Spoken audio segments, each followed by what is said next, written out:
In her book Confessions of a Casting Director, Jen Rudin gives actors the tips and tricks of navigating the treacherous waters for meeting agents, getting auditions and becoming the actor one wants to become. Remember, through all the auditions, the good and the not so good, the casting director is on our side. Most of them are anyway, and casting directors want us to do well. First off, what does a casting director do? They act as a liaison between directors, actors and the agents/managers and the production company or studio to get the characters in the script cast.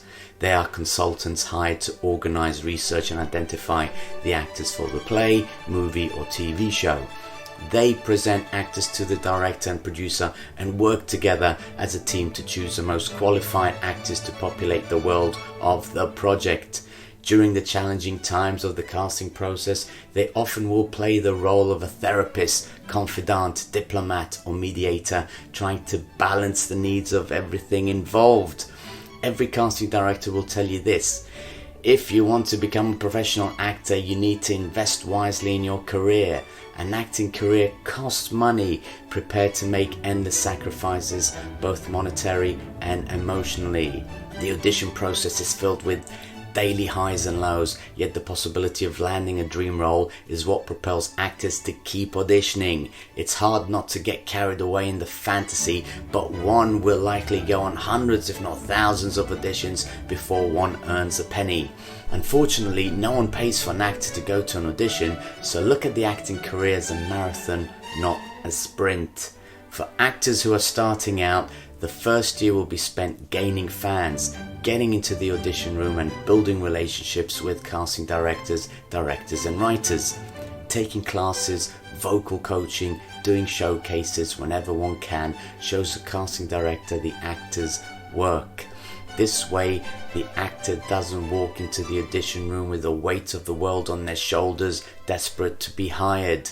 Instead, an actor should look at each audition as an opportunity to meet someone new to add to their fan base. The startup cost to be taken professionally as an actor will include investing in headshots taken by a professional photographer, acting lessons, both groups and private coaching, workshops to meet agents and casting directors, vocal coaching, dance classes, subscriptions to the trades including IMDb, Pro Stage, Backstage, etc., transportation to get to the auditions, and a website.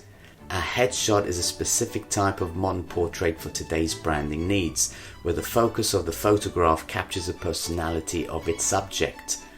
Us. Confidence and accessibility are the yin and yang of a good headshot, and they must be in balance. Actors should get plenty of sleep before they have their headshot taken. The aim is to have fun, to let go, and this will naturally reveal the actor's unique spirit. Casting directors get disappointed when an actor comes to an audition and looks nothing like his or her headshot. So be sure to update our headshots regularly, and please use professional photographers, and let's not try to save money by taking our own photos, or worse, paying someone with a digital camera who is unqualified and inexperienced. Next, agents and managers. One doesn't necessarily need an agent or manager when first starting to audition, but in the long run, obtaining representation should be a goal for all actors who want to seriously pursue a career. An agent's job is to get the actor acting work. Their job is to defend, support and promote the actor's interest, and to do this, a talent agent must be familiar with the actor to establish the kind of work the actor can and cannot do in order to match the actor with the various jobs. A good agent might not be able to sign an actor for any several reasons. For instance, if the agent already has other clients in the same age category, or if the agency is simply not signing anyone new. But if they ask the actor to keep in touch, they mean it. Often an agent will want to follow up or keep track of an actor over a few years. If the actor starts to generate some buzz from a play or film that's garnered some attention, the agent may then be interested in signing.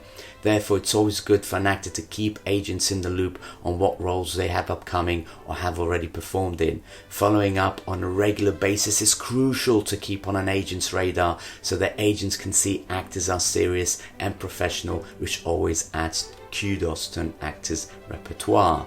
If an actor manages to set up a meeting with an agent, they should be ready to answer the following question. 1. Which casting directors know you and your work? And 2. And what type of roles do you see yourself auditioning for? An actor should be able to answer these questions confidently and clearly, so actors need to be sure to prepare their answers ahead of time. Also, when meeting up with agents, here are a few suggestions to follow. 1. Be yourself. 2. Do your research ahead of time so you know how many clients the agency represents and some of their well-known clients. 3. Know your career goals and what you feel you can add to the equation. It's always easier for representation to service a client when each client, actor and agent has a clear goal in mind. And 4. Smile, keep calm and be confident. Next, when it comes to auditions, here are some do's and don'ts. Do make sure to bring a pen, highlighter, extra headshot CVs, a hairbrush and some water. If you arrive early, do use the extra minute to do final vocal warm-ups and any extra primping in the toilets. You want to look your best for the audition. Do research the people who are in the audition room. Use IMDb Pro to look up their credits and what projects they've worked on in the past. Do learn the script the way it is written. Don't paraphrase or add in extra words. It is insulting to the writer, especially if they are in the audition room. Do make the acting adjustments if the casting director or director suggests one. This means they like you and they want to see if you can do it in a different way. They need to see that you have the skills to think quickly and make changes on the spot. Do practice reading aloud every day so that you can be on your game if the casting director asks you to read a different scene on the spot. Do remember that the waiting room is a public space. Save gossip for later with friends. Don't vocalize in the waiting room or in the stairwell.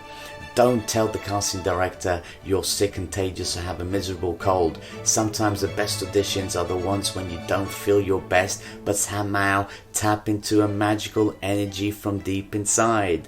Don't shake hands in the audition room unless someone from the creative team offers first. Don't wear a costume to an audition unless requested to. It's better to wear something that merely suggests a character. Use your good judgment. Remember, an audition is not an acting class. The easiest way to break down an audition scene is to ask some basic questions and make clear acting choices. Find out what's the problem in the scene, what's the solution, what does the character want, what does the grammar and punctuation say. Make a choice with the scenes before the audition, and remember, it's just an audition, not life or death.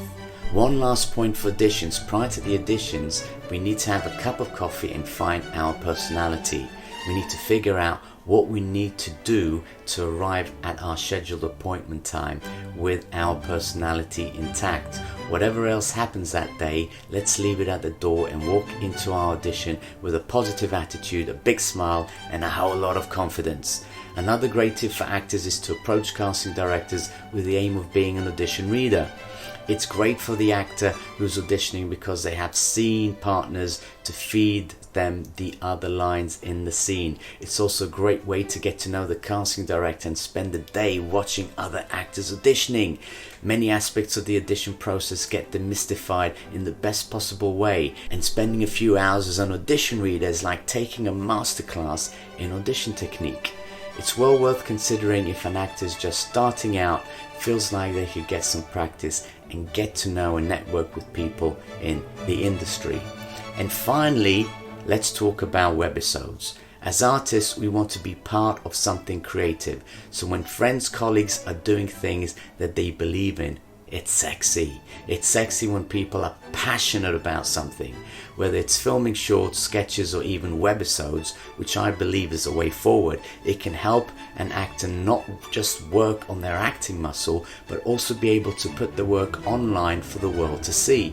Many actors are creating their own content and posting it online as a creative outlet in order to increase acting opportunities and even get platforms or channels to show an interest. They are distributed through video sharing sites such as Vimeo or YouTube, and while there is no set standards for length, most webisodes are relatively short, ranging between 3 to 15 minutes in length.